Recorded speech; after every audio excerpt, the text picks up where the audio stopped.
PM Modi के एक गांव से चित हुए हेमंत सोरेन और भूपेश बघेल सेट कर दिए 5 करोड़ वोट। नेहरू, इंदिरा और राजीव भी जो ना कर पाए वो करेंगे पीएम मोदी, आदिवासियों से किया वादा। 17 राज्यों के 7 करोड़ आदिवासियों की जिंदगी का सवाल, इसी दांव से विपक्ष हो गया बेहाल।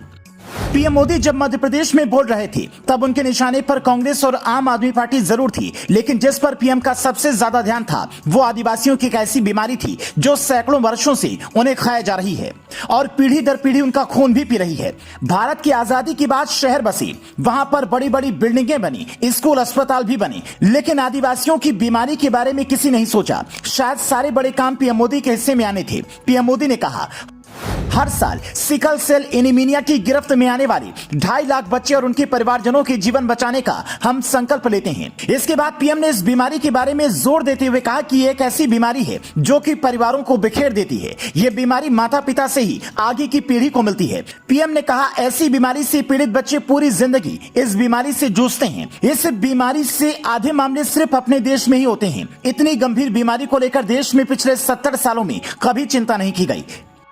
ये सिकल सेल एनीमिया क्या होता है वो भी बताएंगे, लेकिन पहले ये समझिए कि अगर पीएम मोदी इस बीमारी को दूर कर देते हैं तो बीजेपी को कितना बड़ा फायदा हो सकता है। देश में आदिवासियों की संख्या करीब 9% है, लेकिन कुछ राज्यों में ये बहुसंख्यक हैं। जैसे मिजोरम में 94% आदिवासी रहते हैं, मेघालय और नागालैंड में 86%, अरुणाचल में 68%, झारखंड में 26%, छत्तीसगढ़ में 30%, मध्य प्रदेश में 21% और गुजरात में 15%। सोचिए इन राज्यों के चुनाव पर क्या असर पड़ सकता है और लोकसभा चुनाव में इसका कितना बड़ा असर हो सकता है। हालांकि पीएम मोदी ने भले ही ये चुनावी फायदा लेने के लिए ना बोला हो, लेकिन फिर भी भारत में वोट का हिसाब तो लगता ही है। पीएम ना लगाएं तो विपक्ष लगाने लगेगा। अब समझिए सिकल सेल एनीमिया क्या है जिससे सदियों से आदिवासी समाज प्रभावित है। आसान भाषा में समझे तो सिकल सेल एनीमिया ब्लड से जुड़ा डिसऑर्डर है जो पीढ़ी दर पीढ़ी चलता है। यह बीमारी सीधे तौर पर ब्लड की उस रेड ब्लड सेल्स को प्रभावित करती है जो पूरे शरीर में ऑक्सीजन को ले जाने का काम करती है। आमतौर पर रेड ब्लड सेल्स गोल होती है, इसीलिए ये आसानी से शरीर में मूव होती रहती है। लेकिन अगर किसी को यह बीमारी हो जाए तो उसकी ब्लड सेल्स का आकार बदल जाता है।